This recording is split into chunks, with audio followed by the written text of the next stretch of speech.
കണ്ടോ നാട്ടാരെ, കണ്ടോ എൻ നാട്ടാരെ, ഉണ്ണിയുടെ അമ്മയെ കണ്ടോരുണ്ടോ?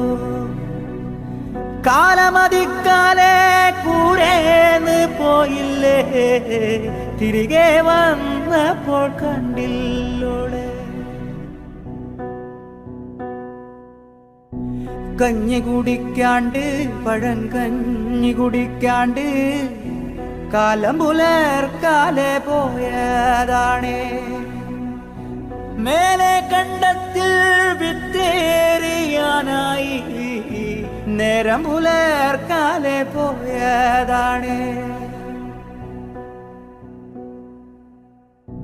ഉണ്ണി കരയുന്നേ, പൊന്നുണ്ണി കരയുന്നേ, ഉണ്ണിടമ്മ ഇതെങ്ങോ പോയി. ഉമ്മ കൊടുക്ക